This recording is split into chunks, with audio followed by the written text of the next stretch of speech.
বৃষদহন। কোনো এক বদমাইশ লোকের প্ররোচনায় মহারাজ একদিন গোপালকে আদেশ দিলেন, একটা বৃষ দহন করে তার দুধ আমায় কাল এনে দাও।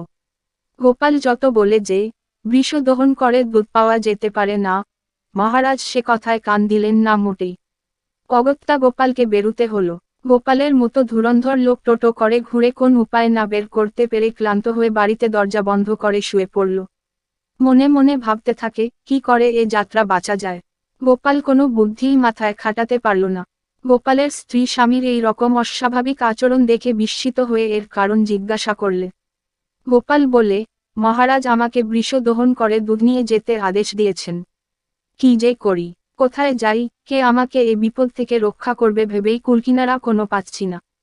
যদি ষাঁড়ের দুধ দিতে না পারি গর্দান যাবে। নিশ্চয়ই মহারাজ কারো প্ররোচনায় এমন অসম্ভব কাজ আমার ঘাড়ে চাপিয়েছেন। এখন কি করে রেহাই পাওয়া যাবে ভেবে স্থির করতে পারছি না। গোপালের স্ত্রী স্বামীকে বললে, তুমি কাল আর বেরিও না, যা করবার আমি করছি। এই সামান্য কাজের জন্য এত চিন্তা। গোপালের স্ত্রী গোপালের চেয়েও সরেস বুদ্ধি ধরে কখনো কখনো। পরদিন খুব ভোরবেলাতেই রাজবাড়ির সম্মুখে নদীর ঘাটে গিয়ে গোপালের স্ত্রী গাদা গাদা কাপড় সশব্দে কাচতে লাগলে। ওইখানটিতে মহারাজ রোজ সকালে ভ্রমণ করেন। তিনি কাপড় কাচার শব্দ শুনে ভাবলেন এ সময় এখানে কিসের শব্দ। কাছে এসে দেখলেন এক পরমা লাবণ্যবতী মহিলা ধোপানির মতো কাপড় কাচতে ব্যস্ত। দাঁড়িয়ে খানিকক্ষণ দেখলেন, আকৃতি দেখেই বুঝতে পারলেন এ নারী কোনো বিশেষ মর্যাদা সম্পন্ন বংশের মহিলা। তিনি সবিস্ময়ে বললেন, ভদ্রে, এই কঠোর শ্রমের কাজ দাসীতেই করে। আপনি নিজে এই কাজ করছেন কেন?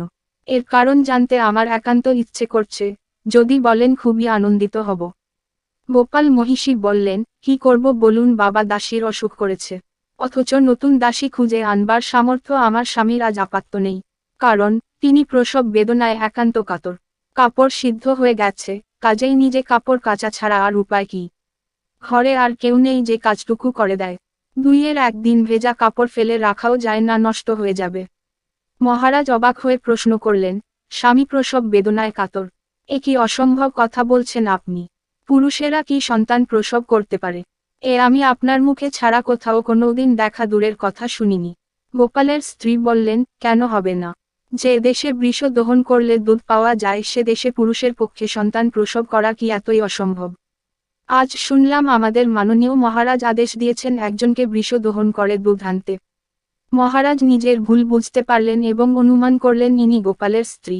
তখন নিজে গোপালের বাড়ি গিয়ে গোপালকে ডেকে প্রাসাদে নিয়ে গেলেন এবং সুকৌশলে এই ভুল ভাঙানোর জন্য গোপালের স্ত্রীকে বেশ ভালোভাবেই পুরস্কৃত করলেন এবং যার প্ররোচনার তিনি গোপালকে এই কাজের জন্য বিলম্বিত করেছিলেন, তাকেও প্রচুর জরিমানা করেন।